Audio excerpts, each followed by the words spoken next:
This episode brought to you by GTM AI Academy. Learn AI from a globally trusted resource. Coach K, Jonathan Carfort. Their bundle, Enablement AI Mastery, includes both the core Generative AI Foundations course and Enablement AI Mastery specifically. Each course has a value of $599 individually, but Coach K is offering them as a bundle with reduced pricing. And as a listener of the Inside Sales Enablement podcast, if you act now, you can use code ISE30 to get an additional 30% off of the entire thing. You will also receive free access to the GTM AI Tools demo library. Coach K has done the demos, so you don't have to, and offers his straight shooting opinion, fact-based through an enablement lens. Go to www.gtmaiacademy.com and enter code ISE30 today and elevate your AI enablement game. Welcome to the Inside Sales Enablement podcast. Where has the profession been? Where is it now? And where is it heading? What does it mean to you, your company, other functions, the market? Find out here. Join the founding father of the sales enablement profession, Scott Santucci, and trailblazer Brian Lambert as they take you behind the scenes of the birth of an industry. The Inside Sales Enablement podcast starts now. I'm Scott Santucci. I'm Brian Lambert, and we are the Sales Enablement Insiders. Our podcast is for sales enablement leaders looking to elevate their function, expand their sphere of influence, and increase the span of control within their companies. Together, Brian and I have worked on over 100 different kinds of sales enablement initiatives as analysts, consultants, or practitioners. We've learned the hard way what works, and maybe what's more important, what doesn't. Today, we're talking about leadership. And before we get into it, pop quiz, Scott. I'm hitting you with the quiz. Awesome. Right off the bat, who's your favorite leader and why? And it can't be somebody from your family. Who's your favorite leader and why from history? Mine happens to be Teddy Roosevelt. I'm going U.S. president on that one because he's definitely a man of action, and he was very courageous for his time. That's my favorite definition of a leader. What about you? So here's what I love. I love that in our prep we didn't talk that we would be doing a pop quiz. I love that already. Gets the juices flowing. And so I would say that. So I'm literally being put on the spot right now. And we do this where we have this scrolling. And he just scrolled up this thing here too. So I did buy a little bit of time to think through what it is, and I'd say it's George Washington, my favorite leader of all time. Awesome, cool. Thanks for that. And we're talking leadership because 5th episode in our COVID response, and this is interesting because we planned on stopping that series, but we're getting so much feedback and we're getting so many downloads that we're continuing this series. And we're talking leadership because somebody from our team, the Insider Nation, actually brought up that leadership's critical in times like this. And, Scott, when we look at leadership, to me, enablement leaders really have an opportunity to apply timeless leadership skills to today's modern time. Anybody can be a leader, and everybody that I talk to believes they're a leader. From a sales perspective, leadership is blending to be more about consistency and outcomes. And in 2020 here, a lot of sales teams that we're supporting are driving change. They've got to bring change to bear. Salespeople have to be leaders. Sales leaders have to be leaders. And you know what? Sales and delivery teams and marketing and product teams have to be leaders too. And none of these changes are going to happen in our clients that we're supporting without aligning multiple decision makers. So when you look at today's success in times of crisis, change management requires strong leadership. Crisis response requires strong leadership. Aligning processes or incorporating multiple perspectives, all these things that we're talking about on the show require strong leadership. And so, Scott, with that said, clearly I'm passionate about the leadership topic. What metaphor are you going to use to frame out this topic? to summarize what you said, in order to simplify the commercial system that all of us are in, that sales enablement is the biggest beneficiary of, you need strong leadership. I think one of the things that we have to get into is what actually is leadership. How do we make it tangible? I think a lot of people point at leadership and think that they're a great leader because they're empathetic or whatnot, but are they driving results? Or they point to people who they think should be leaders and can highlight what isn't a great leader. Here's the best story of a leader that this is a true story, and I think it's very timely. We have to go back to, so now we're going way back in time. Our centering story starts in 1777. That's right, 1777. And what I want you to do is sort of imagine it's the dead of winter, and the Continental Army, which if you can, remember your history, is this ragtag group of non-professional soldiers that have volunteered for this weekend romp because they were fired up about the British and what they were doing to their friends in Massachusetts. And it's pretty easy to be gung-ho. We've all seen that happen. And by this point in time in the war, in 1777, the British Army, which was by far and away the most powerful military on the planet, had captured the capital, which was Philadelphia. Things looked bleak. At the beginning of 1777, the army was 40,000 strong. At this point in time in the war, there were 12,000 people, 12,000 troops who had stayed on in the armies, barely keeping it together. If you don't have an army, you don't have an opposition. If you don't have an opposition, anybody who signed the Declaration of Independence is going to get hung. Let's just make sure we're clear of the time period of what's going to happen and what a king does. Seems pretty bleak. Super bleak. To add more bleakness to it, in this debt of winter, they were ill supplied. So George Washington would write off notes to Congress at the time, the Continental Congress. But each one of them were pointing fingers at each different state. Well, let Virginia pay for it. Let Philadelphia pay for it. I'm not going to pay for it. We're just Delaware.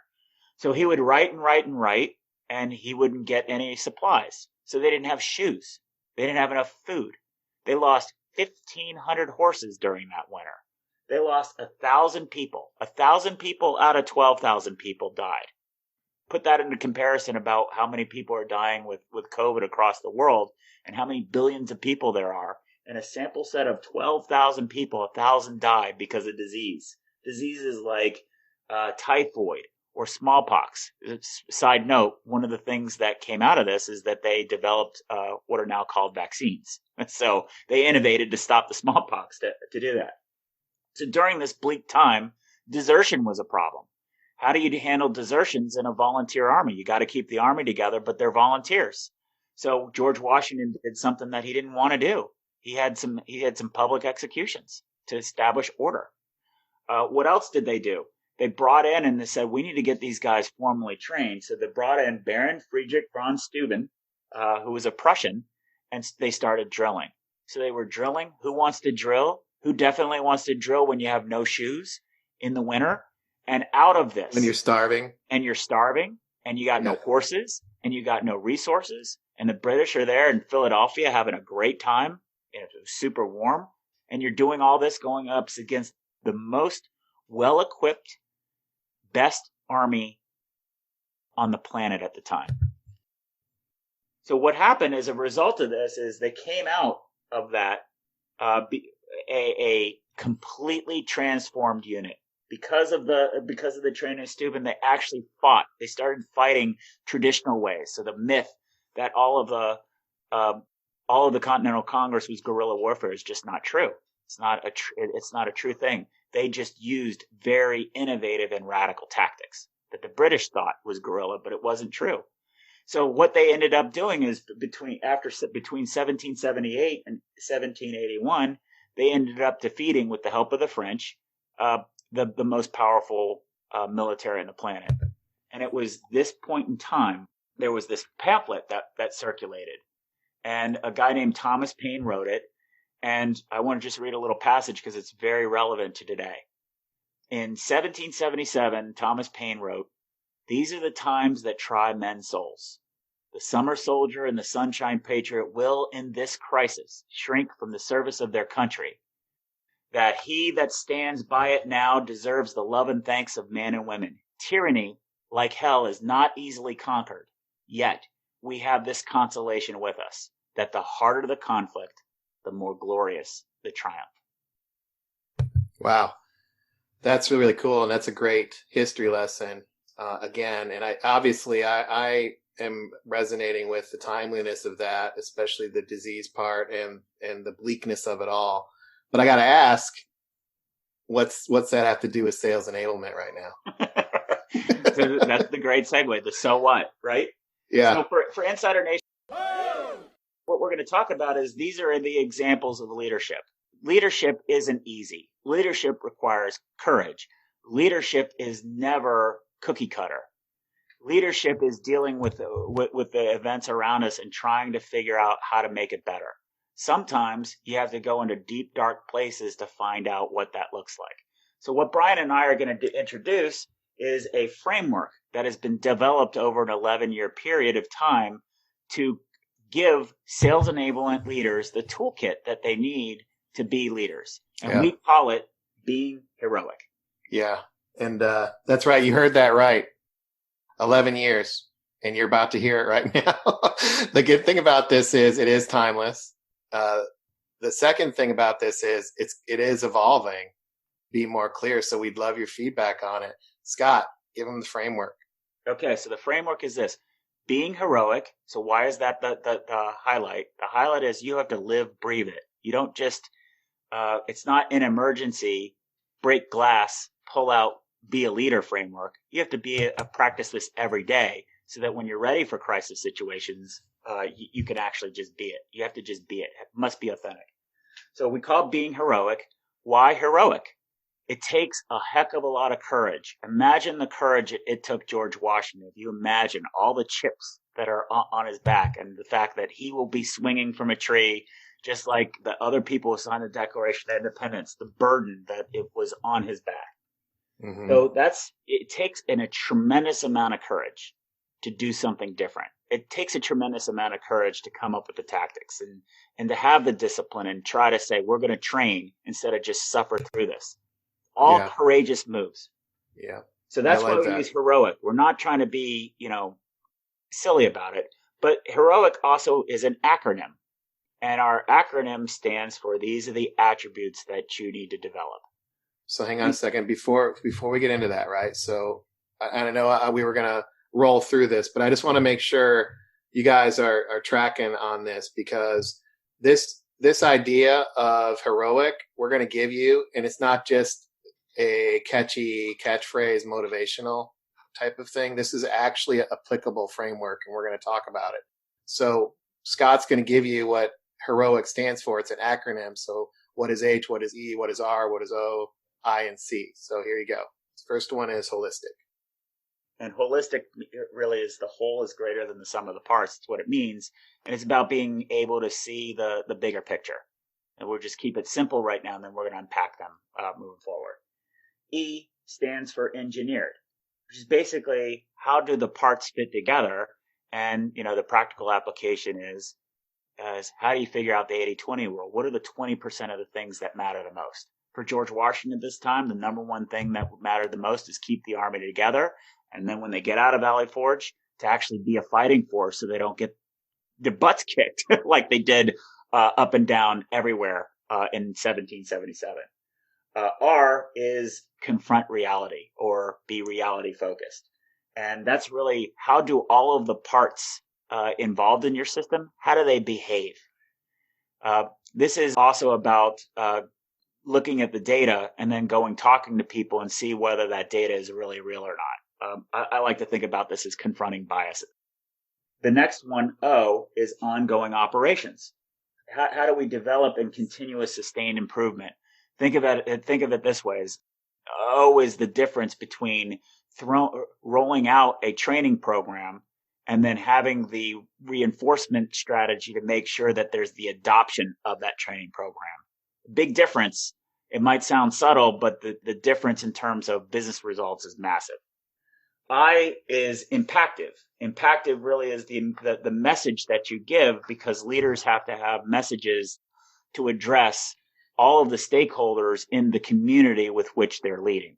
So how you message and communicate is critically important, and we call that impactive. And then finally, C is collaborative and inclusive.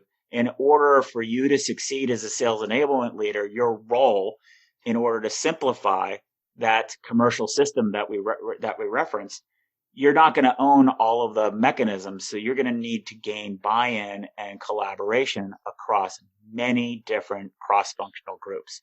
So you don't have the muscles to do it collaboratively and in an inclusive way where they don't feel put out. You're not going to be able to get the buy-in of all of the different humans rowing in the right direction. I want to make sure this is really resonating. And what I'm thinking about is, okay, look, George Washington, was he holistic? That's the H.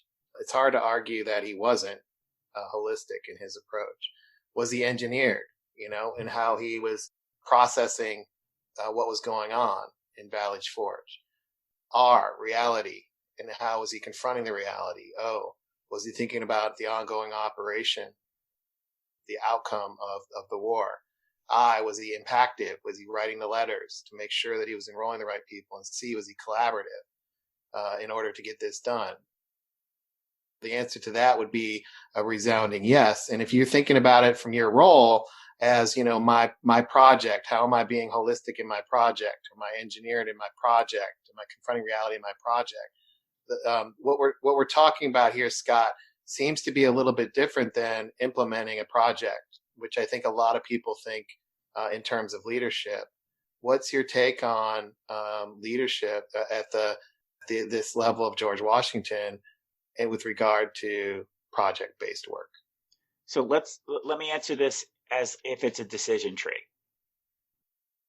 Step number 1 is sales enablement. Is it to you just training and we do the things that are asked of us?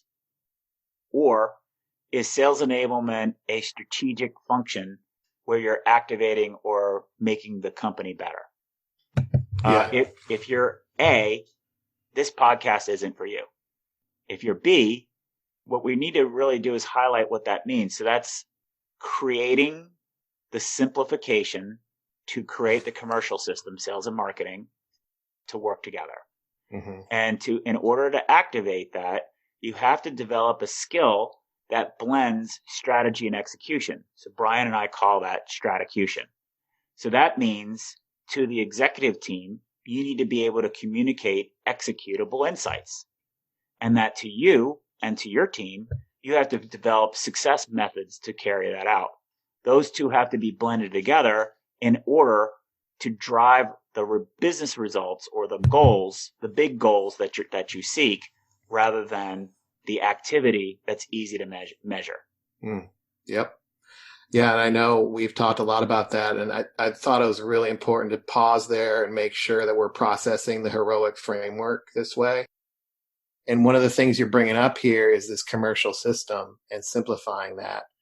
You and I have had a history since 2008 working on that. I think it'd be helpful to, we talked about this as an 11-year journey. Let's give our listeners a bit of that overview of how we've gotten through this process and where this came from, because I really want them to have confidence to be able to apply something like this. Okay, sure. So one way to do that would be for our listeners to go back and listen to episode 20, where we talk about the detailed, maybe minutiae, detailed definition of what we see sales enablement. The opening line of the definition of sales enablement that we created at Forrester was sales enablement is a strategic ongoing process. Right there. So because it's a process and a role, how do we look at that? And so that's what we talk about the commercial system. We'll talk about making that more tangible later. Let's just park that concept for a second. But the issue then is, because that's what our focal point was, and we published that report, you can probably imagine we had a lot of inquiries or engagements with many, many, many, many, many different people from companies all around the world. So in talking through that, we had the opportunity to hear from people who were being very successful, bringing that vision inside their companies. That was a leadership council where these members could get together and talk about what they were doing. And one of the things that we observed was, the people at Cisco, or the woman who's running this at Cisco, she's got really good skills in communication. And the people running at SunGard are really, really, really great at defining key performance indicators. Or the people at Informatica, geez, these guys are operationally amazing. Like, this is like looking at Southwest Airlines. Right. So what we realized that we needed to do is to create a mechanism to allow these pockets of excellence be illuminated. So we came up with the concept of this hero conference to spotlight them. Yeah, I remember that. And we had this conversation about, boy, if we could take the best of everybody and create like a superhero, like sales enablement superhero, what would that look like? And we actually, that's where this came from, this framework, because we saw how they interacted, that we actually saw their strengths, and we put it together into this leadership framework. We applied it. We rolled out the conference. And remember, Scott, we won that Successification Award at Forrester because our conference that was put on around this framework was the highest rated conference that year. Yes. And it wasn't close either. I mean, yeah. Not that we're competitive or anything. But I think that the reason is because it was 100% designed about making the role, as we defined it, a strategic sales enablement function, successful. And in doing so, we didn't have a lot of the buzzwords that you would see today. It was spotlighting each of these different individuals. So we built the way that we designed the entire conference had one core theme. And if you want to think about this in a weird metaphor, think about it as a giant hamburger. Brian and I were the buns. So I went first. I had the initial kickoff, and really I didn't talk much. I had a few stories about sales enablement to frame it out. But really, I sort of introduced this concept of the hero journey, what a hero story is, how to write your own hero story, and then each of the different HERO. My objective is introduce the concept, and then we scripted out the agenda so that people could digest this over a period of time. And then Brian had the closing keynote of how to put it together. So I introduced a new idea, which was hard to digest at first. By the end of the day, or at end of day 2, everybody was getting it, and it was activating. And what we did is between those two buns, if you will, we had the different layers. So the first layer was H, and Mitch Little, who is the SVP of Sales and Applications at a company called Microchip, had a really great way of talking about and seeing the whole. How does his sales organization fit into the community of his customers and also the community of the individual people inside his company? And his conclusion was, and this is his radical view, that he changed his compensation plan around sales to not be around quota. It was around goals obtained by customers. So if you just led with that, that's pretty radical, and it's hard for a lot of people to absorb. But when you hear his story about fitting it into the overall ecosystem and that they're in business of helping their customers succeed with microchips and build new capabilities, his logic makes a lot of sense. And then if you look at his business results before and after, boy, does it make a lot of sense. But it took a lot of time for people to absorb that. Mm-hmm. Where's Mitch today? He's still in the same role at Microchip, doing the same kind, and he was one of the original people behind the Challenger sale. He still is trying to advocate the comp plan model, and he's still getting the same kind of pushback, and he's still getting delivering better than his peer results. Yeah, and he's got 10 times the longevity of other people in the role. He's Exactly. still there. Yeah. Exactly. So let's go on to E. So the next one is E, engineered, and that's Ken Powell. Ken Powell at the time was the head of sales enablement at SunGard. And what he did was he walked us through 7 slides that were very mathematical, but they were simple. It's basically what he went through was a CFO's dream, and walk through. You have this amount of people who do these things in our system, and they go through this batch, and this is the services, the sales enablement services that we provide.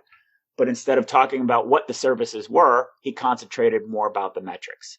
And he has developed a really great skill to be very KPI and measurement focused. And he stressed the importance of the 80-20 rule. Most of the things that you're going to do or think about doing don't matter. Have the discipline to concentrate on finding the 20% that do, and then having the courage, there's that word again, to making sure that you really focus on those 20%, because it's just so easy to get caught up on in terms of activity. So where is Ken now? Ken now works for a very large private equity firm where he goes and observes and talks to private equity companies, their portfolio members, about what kind of metrics they should be putting in place. So that's where he is now. Yeah, quite a journey. Yes. So the next person for R is reality focused. So that's Carol Sestella, and at the time she was the director of sales enablement at Symantec. And what she highlighted, and she laid out all of the different people who are involved and all of the different groups with which her department goes and does outreach for. You might call it, if you think about it in terms of project management, it looks very stakeholder management-ish, but it's not. It's very human. It's about who cares about what are their perspectives, what are their orientations. She used one of the frameworks that we provided to help gain that consensus, which were around the 4 sales objectives. Brian, that's sales at the end of the day is about getting access to the right people is number 1. Once you're there, having an effective meeting that the client agrees to explore further, that's number 2. Number 3, creating a shared vision of success over a period of time, that's number 3. And then number 4 is, got to close, creating that business case. And using those kinds of things to create an experiential understanding of what's happening is what made Carol very successful and continues to make her successful. Yeah. And if you want to learn more about that, that was episode 9. If you want to listen to those objectives in more detail. Yeah. And she's a VP at Power School Group now. That's an amazing story too. Yes. VP of Sales Enablement at Power School. That's where she is today. Yeah. That's great. And then the last layer, I guess the meaty bun or the meat, the meat or the bacon or whatever you want to call it. Or it's the lettuce. I mean, he's in California. Right. Whatever the layer is for ongoing operations is Daniel West, who at the time was the VP of enablement and the university at Informatica. And what he laid out was he basically called it industrializing sales enablement. And he uses the metaphor, the Henry Ford metaphor. He even used the quote from Henry Ford. What is it? If I would have asked everybody what they wanted, they right. If I asked customers what they want, they'd want a faster horse. Right. And that's really what he was talking about is everybody thinks that they want something. If you go and just answer the mail, what you're going to do is produce faster horses rather than create cars.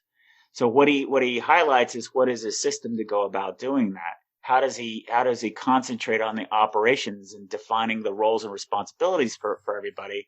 Because he believes that if you do that, you can first better control and manage expectations of those around you, and then you can produce great outputs and make sure you can scale your results more effectively. So that's what that's what Daniel shared. Where's Daniel now?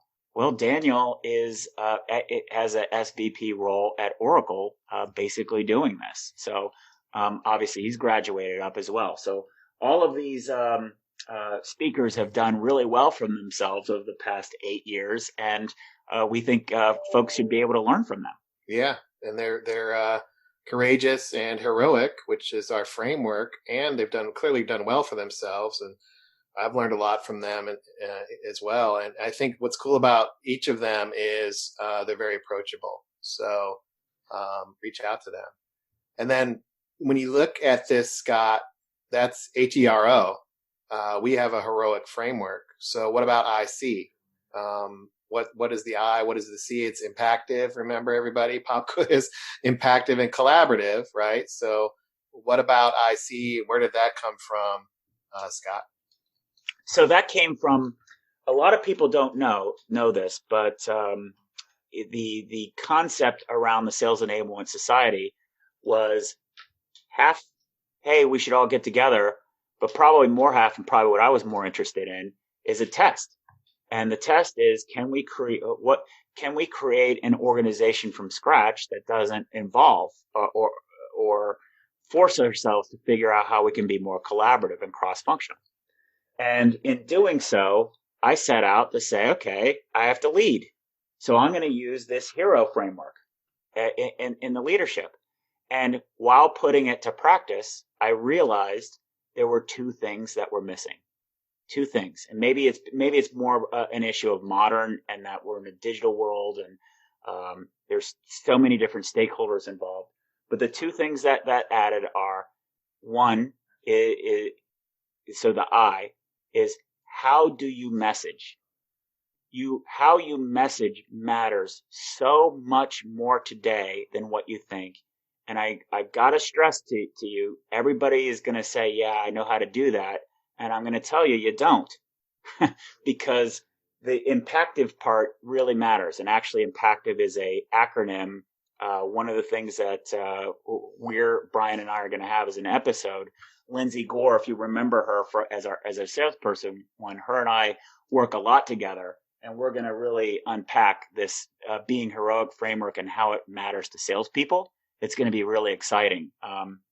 But anyway, the point is, in order to get the community of stakeholders rowing in the right direction, of whom many see the world differently and many disagree with each other, is a lot harder than anybody gives themselves credit to. Mm-hmm. And one of the things, Brian, that I learned about this is through the story arc of running the society, that the interesting things are the people reached out. One of the people reached out that talked to me about this issue was a mayor. A mayor of a town was tracking all this stuff and said, how the heck do I govern? Everybody's at war with each other. What did you do? So I don't know, right? So we just sort of worked together to unpack it. And that's really what came about it, is the messaging matters so much more than I think people give it credit for. Yeah. And whatever you think the word messaging means right now, I would just pause on that. And we're going to have a separate episode. This is for you listening, because it's not the messaging you think. I'll just put it that way. It has to do with more about how it's received and the perspectives of the people involved than you communicating to them. It's more about what they hear. So we'll talk through that on a different episode. And then the next one that came up, Scott, was collaborative. Tell us about that one. So it's collaborative, and I also like the way that I like to think about it. It's collaborative and inclusive, and it doesn't mean inclusive the way of diversity projects, right? It's really interesting how words can mean things, and when you tease it out about how to execute. But what is really important is including people into your plan so that they can buy into it. If you don't have buy-in from product marketing and you want to work on messaging, for example, and the marketing department and things like that, if you can't help them see what the challenges really are, you're going to create perpetual friction, because you're like Pennsylvania and Virginia arguing at loggerheads rather than saying, what's our common goal? So that's being inclusive, and being collaborative is really about every department. So even within the sales enablement community, a lot of people can zoom into 10 infinite degrees of depth on individual topics, but a salesperson can't assimilate individual depth on all of the different mechanics around, running a good meeting. I mean, you got people write books on that. No one can digest all of that to put it in motion.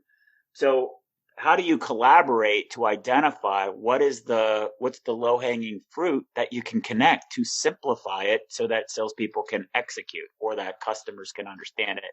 That requires collaboration, or else people get really upset, and that upset is what turns into lack of execution. So those are the two lessons learned there. I think it'd probably be a good idea to unpack those things together. But I think what we want to do right now is let's try to put all the pieces together in a way to understand. Then we'll have another episode where we flip it around on how to apply. So Brian, where are we now? Yeah, I want to breathe some life into this. And so when you and I were talking, I said, let's use a situation, right? So I'm going to be sales enablement professional, and I'm going to give you a situation, and I want you to help me be heroic. Let's do it that way. And I hope this will help anchor this for our listeners, so that you can give us feedback, because we really want to hear how you would apply heroic as well. So you can follow along with this, and we're going to go through and talk about the way to apply this. So here's my brief situation would be, Scott. I feel like what's that, Frasier? The show Frasier. I'm old. Hello, caller. I'm calling in. Okay. So am I Frasier or are you Frasier? No, you're Frasier. Okay. Crane. I'm the caller. Gotcha. So we've been doing a show. Yeah. Let's stick with that metaphor. I'm Frasier. We've been doing a call. Okay. Yeah. Hello, caller. Talk to us about being heroic. Yeah. Here's my situation. I am responsible for a major program around sales management development. And the reason for that is, in this COVID-19 era, our leadership team has really prioritized sales management development. And when that came down from the pike, everybody's got ideas on what I should be doing. Listening to the heroic framework, I believe I should control my own destiny as a sales enablement leader and incorporate what you're saying, but I'm stuck. I don't know exactly how to do that. So step number one is language matters a lot here. I would say, for your own benefit, you must lead, because if it doesn't work, somebody's going to get blamed, right? There's a throat to choke. Yeah. So step number one is accepting that accountability and really leaning into it. That's a key part of leadership. Exactly. That's a great point. So I remember in my military days, I'm still a caller.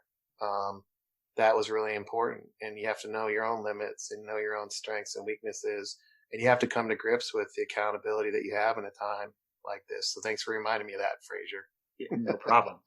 So given that, let's talk about holistic. The focal point shouldn't be on the coaching, because that's just an end result. What is the goal that we want to achieve? So I would imagine in this time and age, the spending has been pulled back on training for individual reps.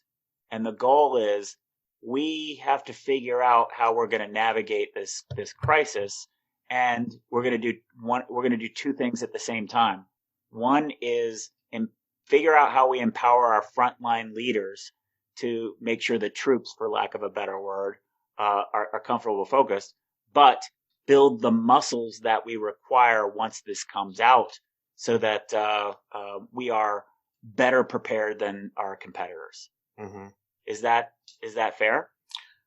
Yeah, that's absolutely fair. Sounds very George Washington-like, by the way. That's you're absolutely right. And with that, we know, my leadership team has told me, they believe that sales managers are not equipped to go into this current work environment. So there's actually a short-term need here as well to make sure the troops are well taken care of in an all virtual environment, and right. So leveraging virtually, leveraging the wisdom of another leader that people give a lot of credit for his leadership is Winston Churchill.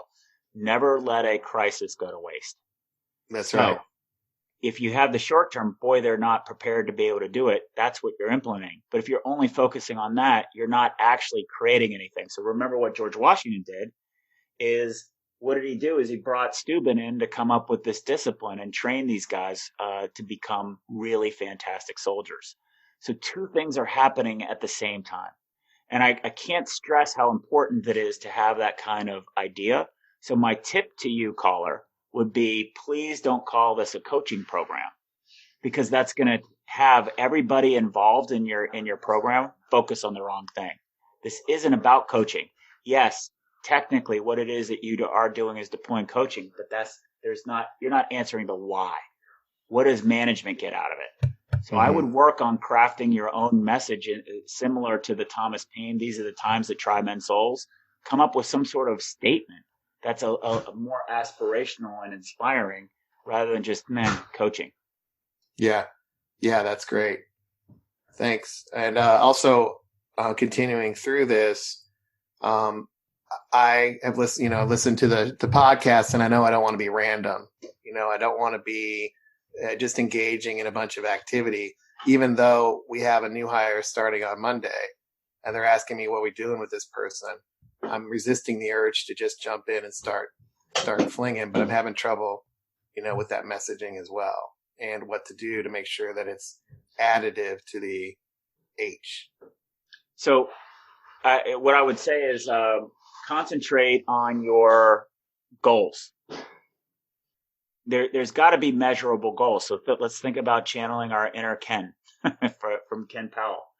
What are the goals, and can you highlight them? So what was George Washington's goals? Goal number one throughout the whole winter was keep the army intact. Goal number two is after we keep the army intact, make sure it's a better fighting force than it was.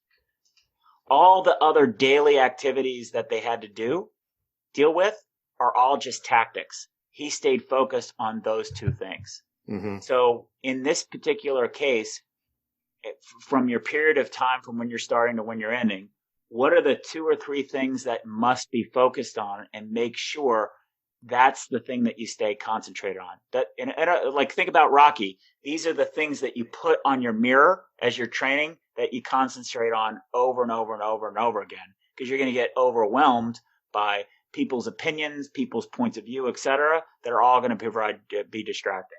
So that's what engineered is. And the more you can make those measurable, the better off you're going to be. Yeah, that's right. I like that. Look, I'm now in a work environment that because of this, I'm working remotely. And I get what you're saying. But the reality is, the reality is that my email is I'm on, video conference calls all day, and we're in a very reactive, crisis-driven mode. That's the reality. So the idea of, hey, this is going to be a holistic, ongoing, we're going to do this over time, engineered approach doesn't seem to fit the current times. What do I do? Well, here's the funny thing about reality. There is what it is, and then there's what we project onto it. So if you are going to come at it thinking through being anxious, then you're going to see a lot of anxiety. If you flip it around and say, look, we just have to get this done. We're in Valley Forge. We got to get it done. Let's not let all these other factors that we read about distract us. The issue is we have to get it done. The variables are, would we like to be in the office? Sure, but we're not. So let it go. And then what you need to be able to do is gauge the morale of the troops and then have one-on-one conversations and help direct them. Think about one way to think about it is you can think about it as people like magnets. And if those magnets aren't polarized to the same goal, then it's going to be very difficult to get through. But you as the leader, you just can't think that way. It does no good to add the burden of the weight that's on you for the accountability. The accountability you need to concentrate on are the 3 or 4 engineered goals. That's it. Yeah. If you allow yourself to be burdened by these other factors, these other pressures, then you're taxing your ability to execute those goals. So this is good, Fraser, because now you're popping into my mind, right? This idea that leadership can be in times of crisis, and how I respond is important.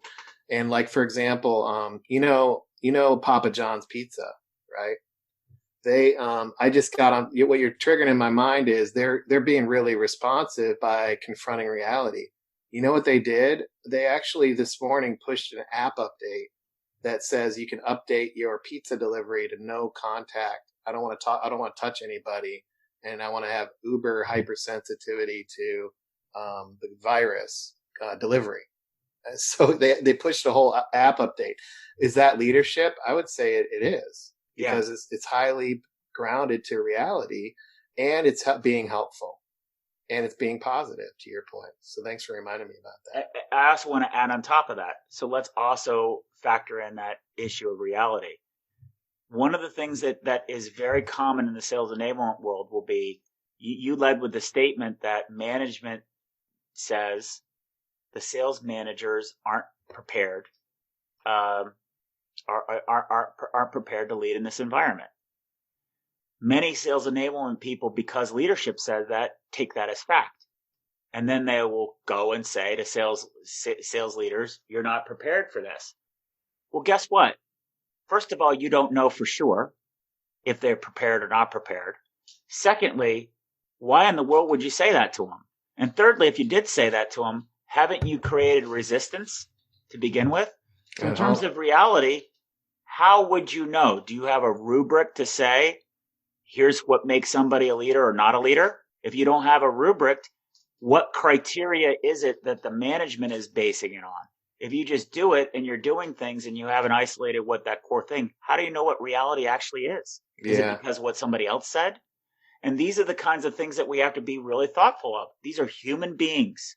They are not sales managers because they stink. They are sales managers because they've done something great. And when we highlight what they don't work well on, of course they're going to be resistant.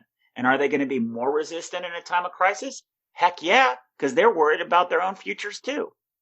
Yeah, that's a great point. And what you're reminding me of is as the caller here, the conversation I had this morning was exactly to that point. I probably should have said some of the things I said. And also, I wasn't prepared for this crisis either. Probably, right? Who's really prepared for this? So anyway, that's a great point. Okay. So I'm trying to stay in character. Yep. That's good. That's good. All right. So the last one then is no, we have two. That's not the last one. We have INC. Oh, INC. My bad. So I see the left. So obviously with sales management development, my sales leadership has told me that we're going to react to this, as you said, but it is going to be a key pillar going forward of the enablement strategy. So I think it sounds like I need to be clarifying these things to when we come out and making sure that that we're able to be successful. So how do I manage the need that everybody's going to come and want to plow a bunch of stuff into this? And pile it in and start shooting sales managers, as Brian calls it, where they should do this and they should do that. How do we stop that from happening? And how do I decide what to put in? So these are some of the difficulties in the ongoing operations bucket. You have to define what your product is. What happens is we define all the deliverables that created, and we do that because those are concrete things. But what's the product? What is a effective sales manager, and how do we measure them? Are they effective sales manager after we deliver them sales manager training? No. We have to be able to see it. What is the criteria involved, the measurable criteria that we can put in place? And then who's responsible for developing it? Isn't it the VP's jobs whom the sales manager report to help with that? How are they not part of the curriculum? So define what the product is. Then the second thing that you have to define is the people involved in building it. What is the production line? Who's going to do what? Because building something that's an ongoing service is uncomfortable for a lot of folks. So you need to be able to do both of those things if you're going to do ongoing operations well. If you don't do those things, what's going to happen is you're going to get pulled into building lots and lots of deliverables based on what people's own perspectives and experiences are, which will put you at risk of meeting the measurable goals. So you need to be thinking about this as the measurable goals are what the factory output that your boss wants. And then the factory plan is defining the roles and responsibilities in the production line of producing those things. If you don't do those things, it's going to be very difficult to coordinate all of the development, and you're going to get people going on Google search to find the silver bullets to plug in here, and then you're going to get a giant laundry list of stuff that will look great. I'm sure you'll do a lot of fantastic job on the look and feel, and it'll be polished and it'll look well, and it'll seem right, and people will probably give you good feedback on the initial rollout. But will it move the needle? Don't know. So that's why it's important to define what the product is. It sounds like you and Brian need to do another podcast on just because nobody in my company is thinking that way. That's for darn sure. Well, I wouldn't say nobody. It's what your executives expect. So let's be careful on the reality part. Let's confront reality. Your executives want results, not deliverables. So so you're saying then they would rather have the ongoing operation view? Well, that's how you're going to get it done. They don't care. An executive isn't going to care how you get it done, right? That's the quandary. You don't have to have approval of everything from executives. You know, what are you, 13? Do you have to ask your approval for everybody? Be a leader. Now you hurt my feelings. I'm sorry. Just kidding. Oh man. Okay. So let's go on to I. But that's a good reminder, right? This is good. I'm still in character. Okay. So I is impacted with messaging. So that message has been given to me. How am I supposed to be impacted with messaging when I'm being told what I'm supposed to be doing? They've given me the message. Aren't I just supposed to amplify it and do the same thing, say the same thing they're telling me? Have they given you the message? Well, they said we're training sales managers, and it's really important. Is that a message? I'm sorry. I just want to make sure we're clear, caller. Is that a message or is that a directive? Well, you're leading the witness to say that's a directive and not a message. I'm asking you to be thoughtful on your statements, right? Yeah, but that's been the message from the top, so therefore it's the message. The message to whom? The message to me as a sales enablement person that this is what we're doing. Is that how they're messaging to the frontline sales managers? No, they probably haven't even told them yet that this is what we're doing, to be honest. Well, so you made assumptions already. That's unacceptable. That's not leadership. You're not being accountable for your own actions. Accountability is you must know. But as your caller, you're supposed to make me feel good when I have these calls, or I'm not calling back. Frasier is a tough love show. You know that. I'm thoroughly enjoying this. I hope our listeners are too, by the way. And Scott and I are still friends. Totally. It's Dr. Laura, man. Dr. Laura will come right at you. Okay. So now that you're making me think about this, they're probably giving me a directive and not a message. So I probably need to do some work to come up with a message that's impactful. And look, it doesn't need to be as complicated as we think it is, right? It's develop a little a way of how we're going to position this and ask your executive sponsor, hey, given this goal, I'm thinking about how we might message this initiative. I'd like you to be able to say these kinds of things. This is where your executive sponsors become a huge value add. If they have a role in doing it, they're going to look at your messaging with that lens. And they're going to tell you, I want to say it this way, or what do we say that way? And then you can actually have a dialogue and you co-create that message together. Then your executive sponsor's on message, you're on message. It helps galvanize everybody. So it's a simple thing. We just have to be aware. Are we carrying out orders? And then, we sound like, well, I did that because I was just following orders. That's never been an acceptable answer. Yeah. Ever. Not in the military either. Right. Yeah. Okay. But that's what we tend to do. I'm just doing what I was told. Yeah, I got the email, so time to go execute. That's not leadership. Where's the leadership in that? And this is a call-in show about leadership. Yeah. Okay. So the last one then is collaboration, which, being inclusive and collaborative, How am I supposed to do that when this has become a sales enablement initiative? There's a nice softball for you. Well, I would first say the way that you're asking it, be more accountable. How I'm taking the way you're asking it is very passive aggressive. Well, I mean, we have been told that this is a sales enablement initiative. So and you it can came own down, and its directive came down using that language. We're going to go implement it. So Don't they have to do what the directive is? Who's they? The sales managers and the sales leadership that they've directed that we do this. So it shouldn't be a surprise that this is coming, and it shouldn't be a shock that we're going to do it. And, they're busy. Why would we ask their permission? So you don't think that you need to collaborate with people? That you're just because the management said this is coming down and to expect it, you should produce things that. Yeah, that's what I've been doing. That's what we do in sales enablement. We get the directive, and we're measured on how fast we can pivot. How are you measured on how fast you pivot? What's the metric of pivot? The level of anxiety that people have. So they're less anxious if I move faster. Okay. So that's definitely, thank you for that. So that goes back to answer these questions about collaboration, we have to first reinforce. If you're thinking holistically, you are taking away anxiety by showing you're on top of it.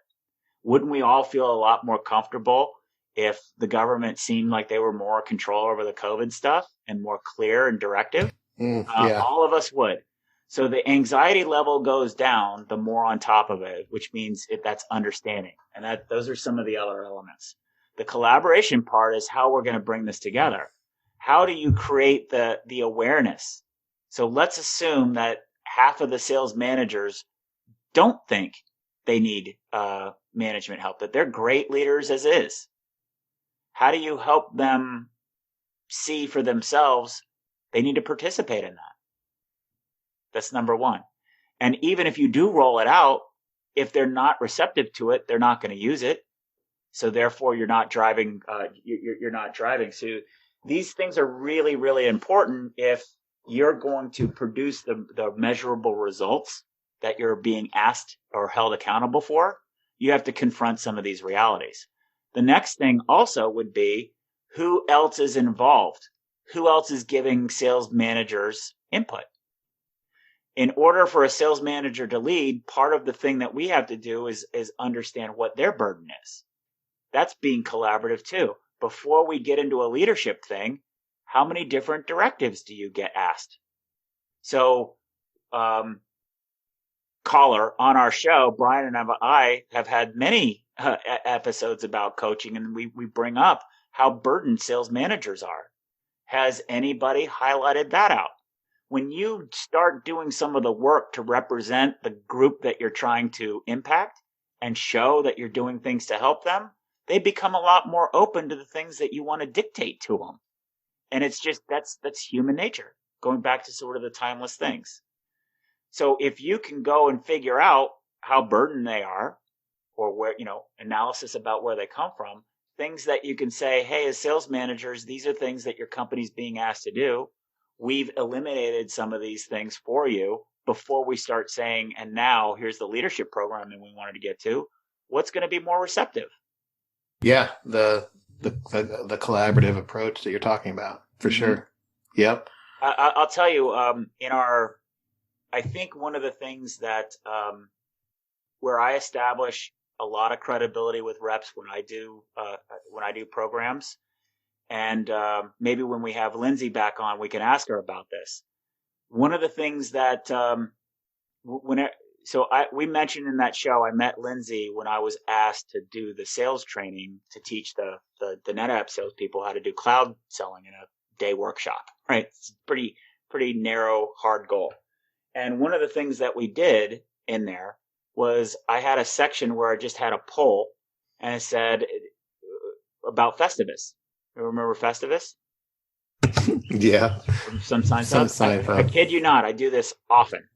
And in this particular issue, it said, right now, I want you guys to tell me all the things that are on your mind. All the problems. Let's get them out. And the reason I did that is, one, is there's no way we're going to solve all these problems just with doing this. But two, they're not going to listen to me at all if they're preoccupied with what their comp plan is or how they're going to work with partners. So we need to be able to get those out, put them on sticky notes, document it, and say, these are things that we'll take from you as things that management needs to work on. Now can we go back and focus on what our goal is today? I feel very strongly that the reason that the programs that I run are always so effective is that you give people the opportunity to share what's on their mind. So going back to collaborative and inclusive, that's being inclusive. Your audience that you're trying to impact, there's a lot of other things on their mind. Maybe leadership isn't one of them. You never know. But by doing something like that or having a readout form that way, what it allows you to do is say, this is where they're on their mind, and you're collaborating with them at that point in time. And more importantly, what you're doing for yourself is you're making yourself as a sales enablement leader the active ingredient that simplifies things. And the third thing that you're doing is you're creating ammunition for yourself so that when you go back inside the company in the corporate world, who just complains about salespeople, say, well, aren't these facts? Aren't these fair? Like, for example, our comp plan doesn't align up with our role plan, which doesn't align with our what management's asking us to do? Or how come our products never match to what our messaging is? Or where's this or where's that? The amount of legitimate concerns that salespeople have is massive. By creating that space to allow them to do it, you're collaborating with them, but then you have ammunition to direct it back internally. Thanks, Fraser. I'm going to go crawl. What is it? Free Willy. I'm going to go get in the fetal position and watch Free Willy now. What episode was that? Yeah, that was I don't remember which episode it was. Pip to performance plan. Yeah, right. Okay, click. And so Brian's back. Mm-hmm. So listening to the caller there, pause button for a second. So if you're listening to this, you're probably in two zip codes. One, heck yeah, this is righteous. I've been doing this. This is very affirming. Another camp could be, and it may be, holy cow, I got to rethink what I'm doing here from a leadership perspective. And there might be one in the middle between the two, but I'm just trying to be binary on purpose here.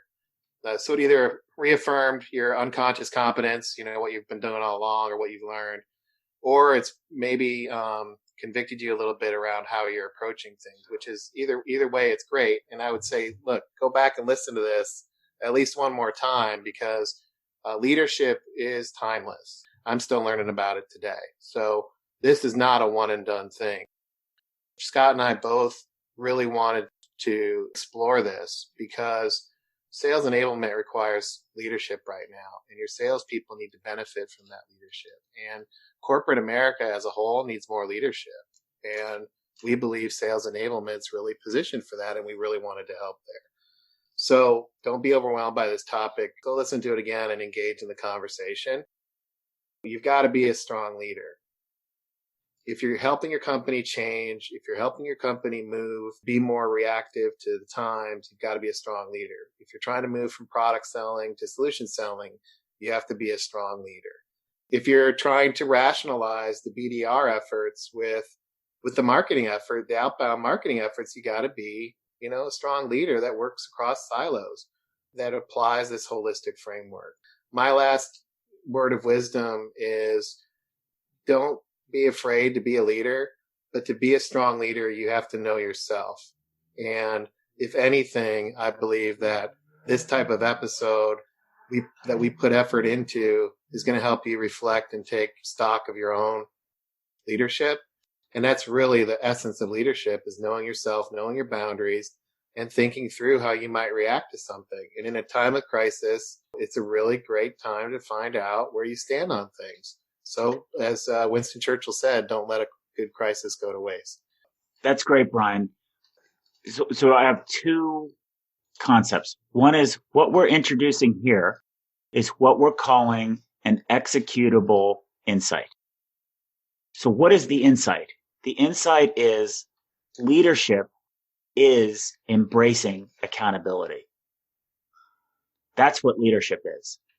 Totally going all in on accountability. And it's scary. That's why we call it a heroic framework. It takes a lot of courage to stand up and be accountable. However, that's what's required to make a lot of these dots connected. And that's why if you follow the framework, it looks good. And when you think about the caller role play and some of the, kind of blunt things, you're accountable. You're accountable. You're accountable. Own it. It shouldn't make you feel bad. It should feel empowering. The hero framework helps you flesh out how to communicate some of these things so that you don't feel like, oh, I'm accountable for a deliverable and all the weight and expectations on how well this gets rolled out. There's many, many, many other factors. And if you help people become aware of all of the factors for success, then you are going to be successful, which is our segue into what we're going to do on our next show is we're going to turn this into a method, or what Brian and I call a success method of how to think about it. So what we'd like you to do is think about this episode as the introduction of an insight, the insight being leadership is required, leadership is execution. Giving you a framework that is executable. And then what we're going to do is have another episode where Brian and I, flip roles, and he's going to drive most of it, and we're going to assemble it into a method that you can put into action yourself. Thanks for joining us. To become an insider and amplify your journey, make sure you've subscribed to our show. If you have an idea for what Scott and Brian can cover in a future podcast or have a story to share, please email them at engage@insidese.com. You can also connect with them online by going to insidese.com, following them on Twitter, or sending them a LinkedIn request.